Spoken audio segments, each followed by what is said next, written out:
Hi hello नमस्ते आपण मैंने भलरे थांतु समस्ते। चलतु आज पवित्र सुदशा व्रतरे माँ लक्ष्मी पाखरे भोग लगुवा सिजा मंडा पिठार प्रस्तुति देखिबा। प्रथमे अरुआ चाउल को 1 घंटा पानी रे बतुराई दबा। 1 घंटा पर चाउल को भलरे धोई छाणी नबा। एही चाउल को ग्राइंडर रे बाटी चूना प्रस्तुत करि नबा। चूना प्रस्तुत कला बेले देखिबे जेमिति चूना खद खदड़िया न रुहे, पूरा प्लेन भावरे ताकू गुंड करिवे।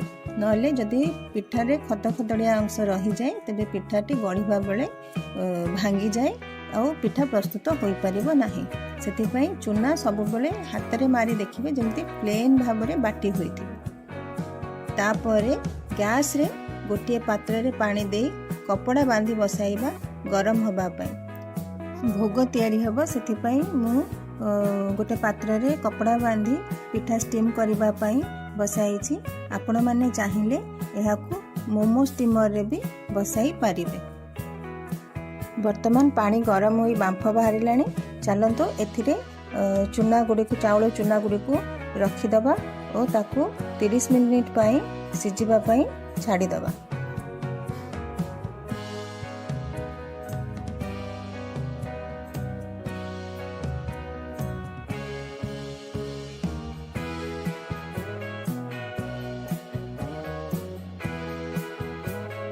चलतु चाउल चूना सिजिबा भितरे आमे नड़िया पूरा प्रस्तुत करि नबा। प्रथमे नड़िया को कोरिदबा। सेथिरे किछि गोलमरीच गुंड, गुजराती गुंड, अदा छेचा और चीनी पकाई पूरा प्रस्तुत करि नबा। वर्तमान पूरा प्रस्तुत हो जाइछि। वर्तमान 30 मिनिट हो जाइछि और आमर चाउल चूना सिझी जाइछि। चलंतु ताकू काढ़ी ठंडा हेबा को छाड़ी दबा।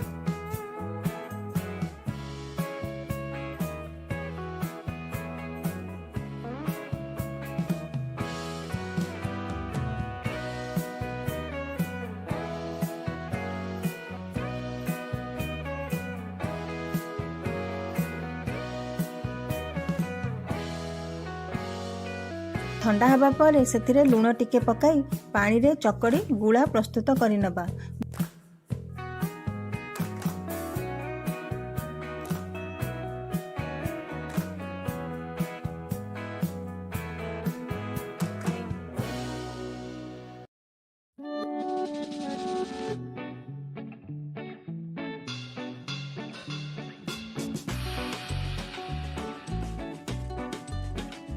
गुड़ा को किछि समय कपड़ा रे गुड़ाई घोड़ाई रखिबा। एहा द्वारा पिठा नरम होई थाए।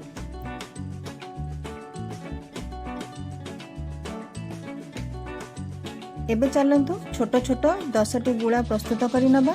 माँ को पाखरे 10टी मंडा पिठा भोग हुए, सेतिपई आमे 10टी ही पिठा प्रस्तुत करिबा। आपण माने चाहिए अधिक पिठा करि परिबे, किंतु पूजा रे जेहेतु 10टी पिठा भोग लागिबो सेतिपई आमे वर्तमान 10टी पिठा ही प्रस्तुत करिबा। प्रथमे गुड़ा को हाथ रे पूरी परी तैयारी करी सेथिरे नड़िया पुर दे भल भाबरे बंद करि दबा।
तो एहीपरि भावरे 10टी पिठा गोटे पर गोटे बनाई नबा।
देखंतु मोर एबे 10टी पिठा प्रस्तुत हो जाइछि।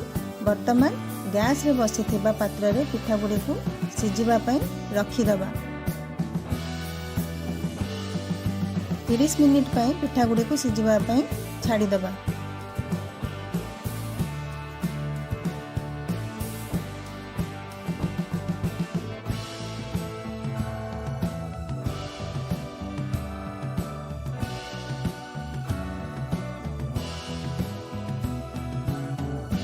वर्तमान 30 मिनिट हो जाइछि। देखंतु मोर पिठा बनी प्रस्तुत हो जाइछि। सांग माने आपण माने आ काहा को अपेक्षा करछथि, चलंतु आउ देरी करंतुनी, जल्दी जल्दी आपण घरे भी एही उपाय रे पिठा प्रस्तुत कर नियंतु आ मां को पाखरे भोग लगांतु। जदि वीडियोटी आपण मानकु भलो लागि थाए तेबे लाइक, सब्सक्राइब और शेयर करबा को भूलिबेनी। Thank you.